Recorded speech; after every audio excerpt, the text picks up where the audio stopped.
Bom dia, meus irmãos. Nós estamos hoje em Escola Bíblica Dominical, via Web TV, acho que pela primeira vez. E nós temos estudado o livro de Samuel na classe Bereia, na classe dos casais. Mas hoje temos um assunto diferente. Nós vamos falar sobre a bênção araônica, na perspectiva do povo hebreu antigo. Para isto, vamos ler a palavra de Deus no livro de Números, no capítulo 6. Números, capítulo 6, iniciando no verso 22. Assim diz o Senhor. Disse o Senhor a Moisés: Fala a Arão e a seus filhos, dizendo: Assim abençoareis os filhos de Israel, e dir-lhes-ei: O Senhor te abençoe e te guarde. O Senhor faça resplandecer o rosto sobre ti e tenha misericórdia de ti. O Senhor sobre ti levante o rosto e te dê a paz. Assim porão o nome sobre os filhos, o meu nome sobre os filhos de Israel, e eu os abençoarei. Louvado seja o Senhor pela sua palavra. Quando nós falamos em palavra de Deus, nada melhor do que olharmos o Salmo 119, que diz no versículo 18: Desvenda os meus olhos para que eu contemple as maravilhas da tua lei. Assim vamos orar, vamos pedir a Deus que Ele desvende os nossos olhos. Paizinho querido, te louvamos nesta manhã, te louvamos por este dia, pela oportunidade e privilégio que temos de estudar a tua palavra em comunhão com os irmãos, Pai. E assim, ó Deus, nós te pedimos para este momento, desvenda os nossos olhos para que possamos te conhecer melhor, para que possamos cada vez mais nos aproximarmos de Jesus e parecermos mais com Ele. Paizinho querido, nós te pedimos, te agradecemos e te louvamos, no nome de Jesus. Amém. Assim, queridos, na sequência do nosso trabalho, é bom lembrar que esse estudo tem por objetivo analisar a passagem bíblica em uma perspectiva do povo hebreu antigo, que dedicavam-se à pecuária e eram nômades no deserto. Muitos conhecem a tradução para o português desta passagem. Por outro lado, algumas palavras nessa tradução são abstratas, como abençoar, guardar, misericórdia e paz. Cada palavra no hebraico antigo, por detrás do português, nesta passagem, carrega uma imagem perdida no processo de tradução. Vamos examinar cada uma delas em sua cultura original e perspectiva linguística e ver como esta passagem se mantém viva e aplicável à nossa vida. Vou deixar as reverências gravadas para que, porventura, alguém se interesse em buscar mais informações. Então é só voltar com o pause e buscar a informação desejada.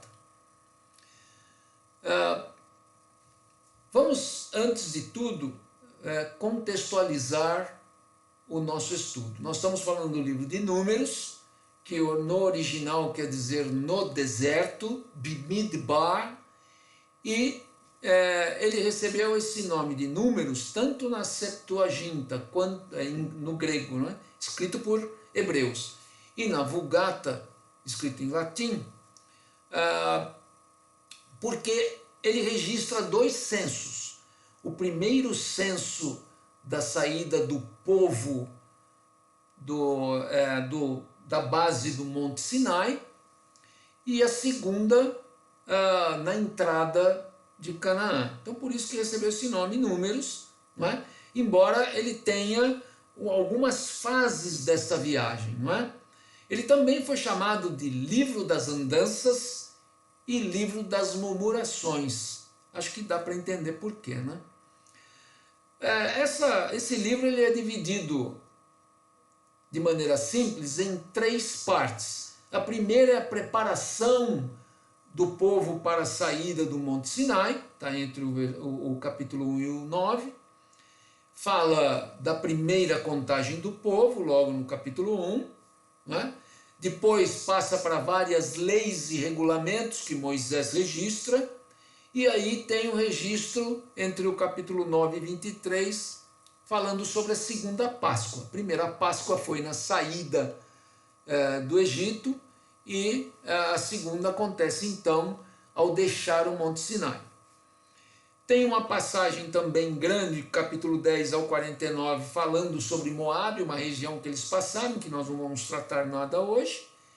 E entre o capítulo 33 e o 36 também fala sobre a preparação para a travessia do Rio Jordão. Bom, algumas considerações sobre a nossa passagem.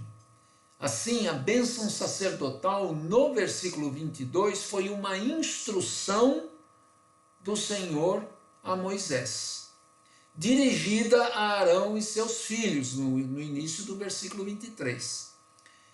E o Senhor dá instruções para dizer ao povo palavras específicas. No versículo 27, logo no início, ele dá o motivo pelo qual ele quer isso, ou seja, a finalidade é colocar o nome do Senhor sobre o povo e abençoá-lo. Assim, no primeiro versículo que nós já lemos, o Senhor te abençoe e te guarde. A primeira palavra que aparece é abençoe. Aqui nós vamos dar apenas uma pausa para entender essa questão, ou pelo menos para questionar o ponto de vista de coisas abstratas e coisas concretas. Nós estamos falando de abençoar. O que é abençoar? Nós temos a ideia de bênção, já vimos na nossa história tantas pessoas impondo as mãos, falando algumas palavras, citando a Bíblia, trechos da Bíblia, mas o que quer dizer abençoar? Bom, quando nós olhamos o que é concreto, e aí eu pergunto, o que é concreto? O que é uma ação concreta? Ser concreto para o povo hebreu antigo era tocar, cheirar, sentir o sabor. Isto era e é concreto. Abstratos são palavras que nós temos que fazer correlações para procurar entender. Já estamos tão acostumados com isto, que é uma cultura grega que foi imprimida na nossa vida, na nossa língua, que nós não fazemos mais uma correlação entre o concreto e o abstrato. E nós estamos querendo trazer isso. Ou seja, a palavra abençoar, barak, e aqui vai um outro ponto a ser lembrado, de que nós não estamos querendo dar uma aula de hebraico, muito menos uma aula de hebraico antigo. O nosso foco é trazer daquela época para cá, para nós, para o hoje, tudo aquilo de bom que a palavra de Deus quer nos dar através do original para nós aplicarmos hoje.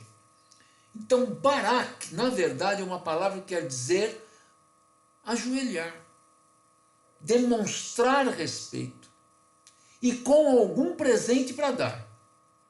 As palavras com a raiz barak, berek, que quer dizer joelho, têm essa característica. Então, quando se falava barak, que nós traduzimos por abençoar, nós estávamos falando em ajoelhar com alguma coisa para dar.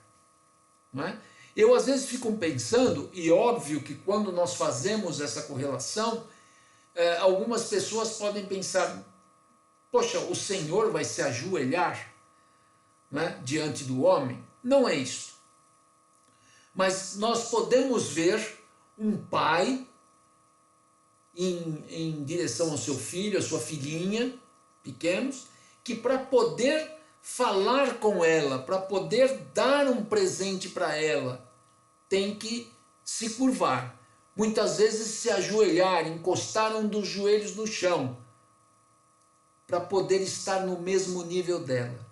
É esse o ponto que eu estou colocando. É essa ideia que Barak quer dizer, que o Senhor chegou até nós, que o Senhor, ele vem e se aproxima de nós como um pai, e ele traz presentes, ele traz dons, ele traz talentos, ele traz transformação, restauração, vida, cura, paz para a gente. Não é? Então, Baraque quer dizer isto. Não é? É um pouco diferente de quando nós lembramos, por exemplo, de Jacó, que antes de se aproximar do irmão Esaú, e Jacó estava preocupado, e ele mandou primeiro um monte de presentes na frente, não é? E depois, quando ele veio, ele se agachou, não é? Ele se curvou no chão 7 vezes. É uma outra palavra, é uma outra atitude. Esta atitude é de respeito e com alguma coisa para dar, mas muito próxima, muito de amor. Não existe medo, não existe preocupação. Outra palavra que aparece é o guarde, é o chamar. Chamar é um verbo que quer dizer guardar, quer dizer proteger. Nós já falamos isso em uma aula da escola dominical. Na verdade, chamar tem uma representatividade com uma palavra muito próxima que quer dizer chamir, que quer dizer espinho. Isso, na verdade, porque o povo, para proteger o gado durante a noite, ou na mudança do gado de regiões onde havia comida, eles faziam um entrelaçado de acácia, que tem espinhos bem grandes, e era uma madeira mais comum lá, e esse entrelaçado de espinhos protegia o gado, protegiam as ovelhas, não é? De saírem do cercado.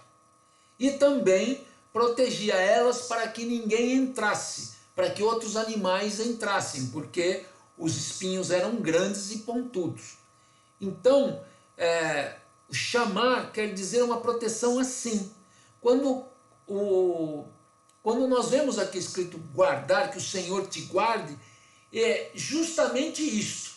Nós estamos pedindo para o Senhor, para Ele vir até nós, não é? Abençoe, para Ele vir até nós, não é? Para que Ele traga para nós tudo aquilo que nós chamamos de bênçãos, né? Presentes, talentos, dons, etc., que nós já falamos.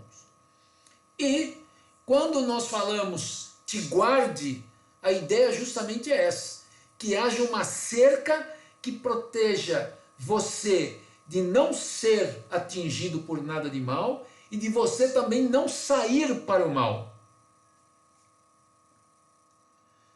No segundo versículo, né, no verso 25, está escrito: o Senhor faça resplandecer o rosto sobre ti e tenha misericórdia de ti. Então, a primeira coisa que nós vemos aqui é o resplandecer.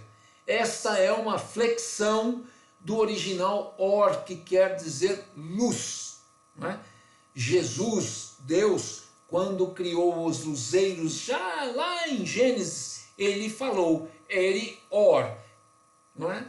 Cria-se os luzeiros, haja luzeiros, né? Haja luzeiros. Ele criou as luzes, or.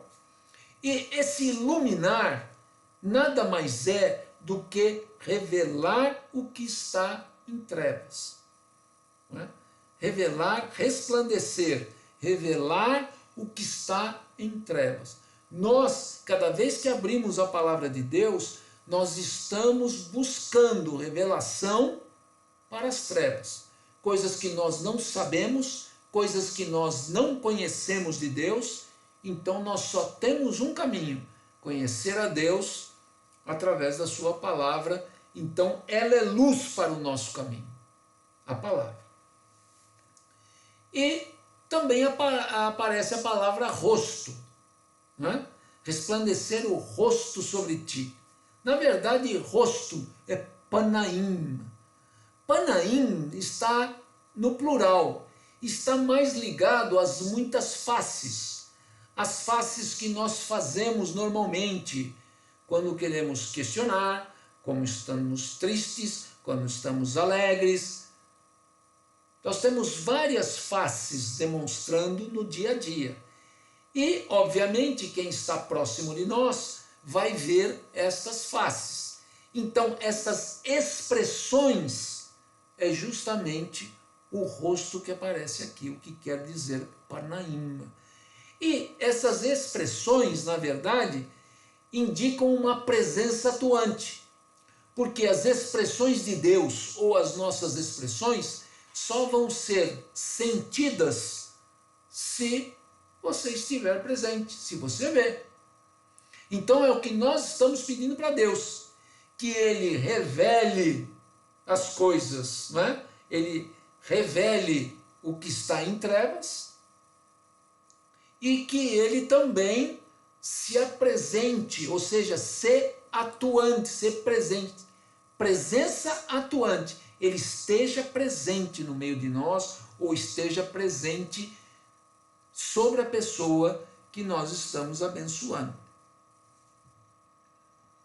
Seguindo ainda, e tenha misericórdia de ti, no final do verso 25. Misericórdia tem uma composição, né? Na verdade, os originais eles colocam conceder graça, conceder favor imerecido, ou seja, é o Sim Hanam. O Sim Hanam, duas palavras que quer dizer conceder graça. Sim, ser colocado em um lugar fixo.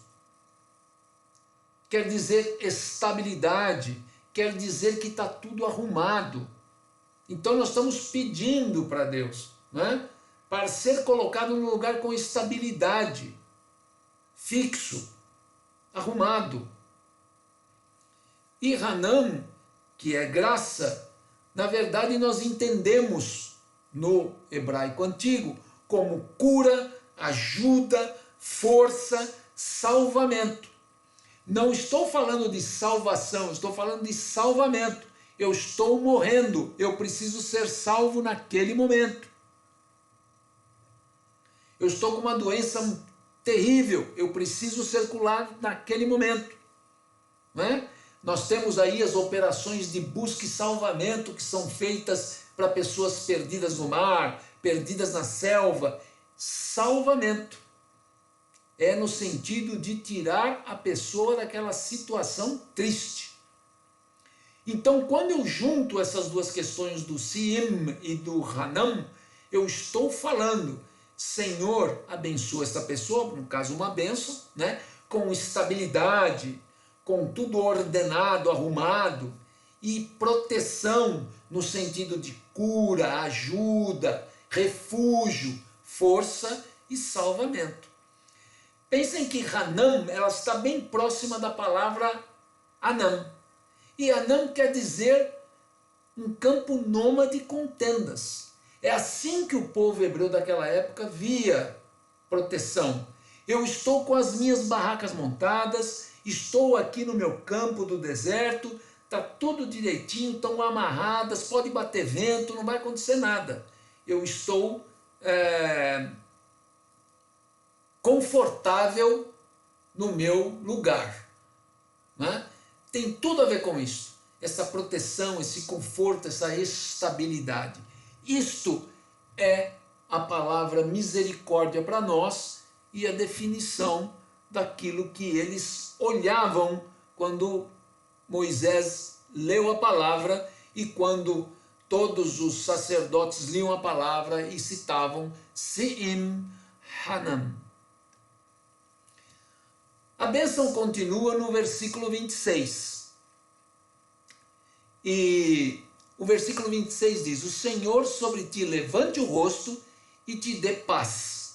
O rosto novamente falando sobre Panaim, sobre as expressões, sobre a presença atuante de Deus. E é isto que quem abençoa, usando a bênção araônica, pede para que a pessoa tenha a presença atuante de Deus na vida. E tem a paz. Paz é uma palavra que todo mundo, ou pelo menos uma grande maioria, já faz uma correlação com a palavra shalom. É bem comum isso hoje. Mas shalom tem um significado um pouco diferente de uma palavra como essa que nós usamos, que é paz, que é bem abstrata. O que quer dizer paz? Então, shalom, né, tem como nome, ele é um nome, shalom, como usado por nome, é um estado de totalidade. É não ter deficiência ou falta de nada.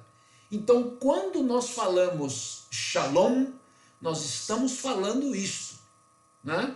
Nós estamos desejando que a pessoa não tenha nada faltando na vida dela. E isto é o conceito de paz para o povo hebreu daquela época, né? Não vai me faltar nada, eu estou em paz, né?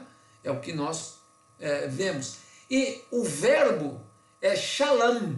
O verbo shalom é uma ação, é um verbo. Então a ideia é restituir por falta ou perda de alguma coisa, né? Então, quando eu estou falando shalom, que todo mundo sempre está à busca de alguma coisa, né? Pelo menos naturalmente é o que a gente vê. Então, a correlação entre o nome e o verbo, né? Aqui é te dê paz, no versículo 26, é nome, né? Te dê paz. Está pedindo para que você tenha um estado de totalidade, não tem falta, deficiência de nada. Mas a ação para isso acontecer é justamente o que Deus faz na sua bênção, não é? No barak, é restituir por falta ou perda de algo, né? Tornar-se inteiro, completo na sua vida, nas suas coisas, no seu coração, no seu desejo de estar mais com Deus, no seu trabalho, no relacionamento com as pessoas, com a família e assim por diante. Tornar-se inteiro, completo, não é? Bem parecido com o Senhor Jesus, cada vez mais parecido com Ele. Assim, se nós fôssemos fazer uma conclusão, uma breve conclusão em relação à nossa Bíblia, né? O Senhor te abençoe e te guarde. O Senhor faça resplandecer o rosto sobre ti e tenha misericórdia de ti. O Senhor sobre ti levante o rosto e te dê paz. Na perspectiva que aprendemos, seria mais ou menos assim. O Senhor vem até você com presentes, dons, talentos e guarde você com uma cerca de proteção. O Senhor te ilumine com a totalidade do seu ser e te dê estabilidade e sustento. Que o Senhor apresente a totalidade do seu ser sobre você e estabeleça tudo o que você precisa para um ser inteiro e completo. Graças a Deus pela sua palavra. E assim, toda vez que estudamos a palavra de Deus, somos colocados, expostos diante da palavra de Deus, nós temos algumas perguntas. Nós temos abençoado a nossa família? Nós temos abençoado as pessoas nesse contexto que nós vimos, com palavras bem específicas, palavras que vêm de Deus. Nós abençoamos as pessoas com barak. É um costume antigo, às vezes, né? Pedir para o avô, para o pai, uma bênção. Deus te abençoe, meu filho. Mas, de fato, o que quer dizer isto? Nós aprendemos. Mas, por outro lado, nós estamos abençoando os nossos queridos, os nossos familiares, os nossos irmãos em Cristo, as pessoas que encontramos. Na verdade, abençoar é presença, é ter o que falar com palavras específicas, é agir com ações perenes, contínuas, né? É ter misericórdia, e a misericórdia é demonstrada dando estabilidade e muitas vezes sustento para as pessoas. Assim nós abençoamos e também pedimos para Deus para abençoar as pessoas. Ajudar as pessoas, ajudar os nossos queridos a ver a face do Senhor. Muitas vezes as pessoas não conseguem ver a face do Senhor, a presença do Senhor. Então nós temos que ajudar os crianças, jovens, adolescentes e, na verdade, todos aqueles que têm dificuldade de ver a Deus, nós temos que ajudar, né? Temos que mostrar a atenção de Deus para conosco, né? O rosto de Deus brilhando para conosco através das muitas bênçãos. Não tem aquele hino, conta as bênçãos, dize-a quantas são, né? E ficará surpreso, né? Na verdade é assim que funciona, mas nós temos muitas vezes, nós conseguimos ver isso para nós, mas muitas vezes nós temos que ajudar os outros a enxergar isso também, né? E através do nosso testemunho chamar a atenção disso, né? Mostrando que Deus está presente, que está atuante, que está atuando na nossa vida. Que seja esta breve palavra um grande alento na nossa vida, que possamos continuar crescendo na fé e no amor de Deus através de Cristo, obviamente sempre diante da palavra de Deus, e que possamos continuar trabalhando mesmo nesse período muito complexo que estamos atravessando, através da Web TV, usando essas transmissões e aprender mais da palavra de Deus. Que Deus nos abençoe, que Deus nos guarde, que Deus levante o seu rosto diante de nós e tenha misericórdia de nós. Que Deus nos dê shalom.